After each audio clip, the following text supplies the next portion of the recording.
తిరుమలలో ఎలాంటి ఘోరాలు జరుగుతున్నాయి కూటమి ప్రభుత్వం వచ్చిన తర్వాత వరుస పెట్టి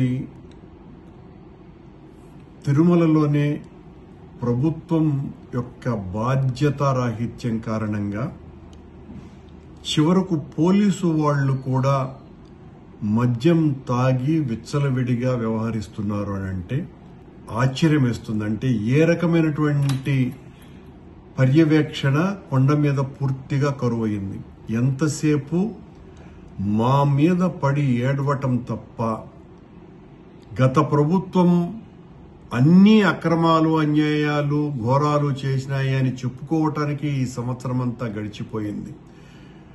ఈ సంవత్సరం అంతా కూడా వీళ్ల పాలనలో ఎన్ని రకాలైనటువంటి ఘోరాలు అపచారాలు జరిగినాయి అన్నటువంటి దాని మీద సమీక్షలు చేయటం గాని సరిదిద్దుకోవటం గాని ఇలాంటి కార్యక్రమాలు ఒక్కటి కూడా చేయకపోవటం మూలంగా ఈ రోజున ఏపీఎస్పీ బెటాలియన్ కు సంబంధించినటువంటి 3 పోలీసులు పోలీసు వాహనంలో తప్పతాగి కొండకు వచ్చి అక్కడ సచివాలయం దగ్గర యాక్సిడెంట్ చేస్తే అక్కడ వాళ్ళ ఆ జీపు టైరు కూడా పంక్చర్ అయిపోయి వాళ్ల గొడవల్ని చూసి అక్కడ ఉన్నటువంటి స్థానికులు అబ్జర్వ్ చేసిన తర్వాత పోలీసు వాళ్ళు వచ్చి డ్రంక్ అండ్ డ్రైవ్ టెస్ట్ చేస్తే వాళ్లకు 300 పాయింట్లు వచ్చినాయి అని అంటే పోలీసు వాళ్లే మమ్మల్ని ఎవ్వరూ ఏం చేయలేరులేనని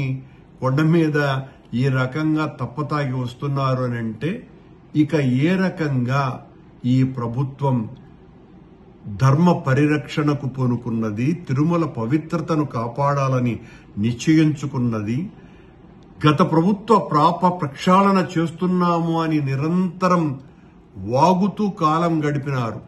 నిన్న ఒక ముస్లిం యువకుడు ఆ కళ్యాణ మంటపం దగ్గర ప్రార్థన చేస్తే దీని వెనుక వైసీపీ వాళ్ళు ఉన్నారేమో అని ఎంత నీచంగా మాట్లాడుతున్నారు, ఎంత అన్యాయంగా వ్యవహరిస్తున్నారు. మీరు మీ హయాంలో జరుగుతున్నటువంటి తప్పులు జరగకుండా ఉండటానికి ఏం చెయ్యాలన్నటువంటి విషయాల పట్ల శ్రద్ధ వహించకుండా నిన్న ఆ రకంగా మాట్లాడాడు ఒక బోర్డు సభ్యుడు. ఆ బోర్డు సభ్యుడు ఇంత దారుణంగా మాట్లాడతారని ఊహించటానికి కూడా కష్టంగా ఉంది.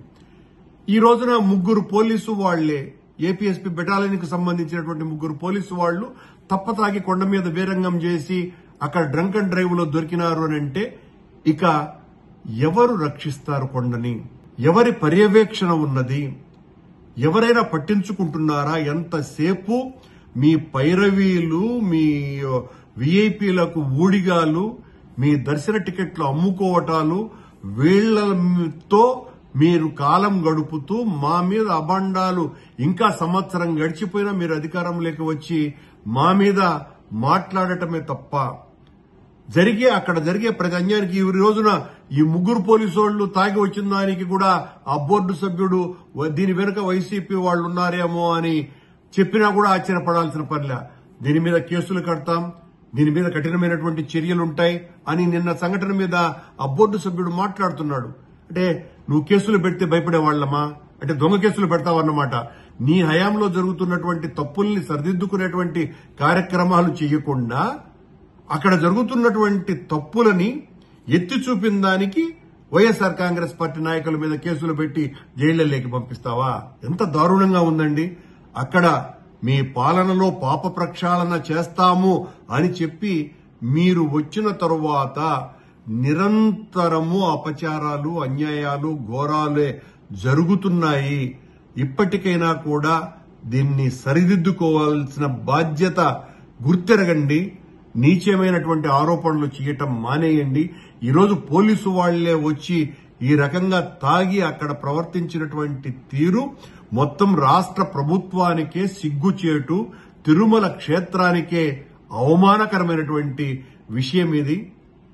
ఇలాంటి వాట్ల పట్ల ఇప్పటికైనా కళ్లు తెరవవలసిందిగా రాష్ట్ర ప్రభుత్వాన్ని కోరుతున్నా.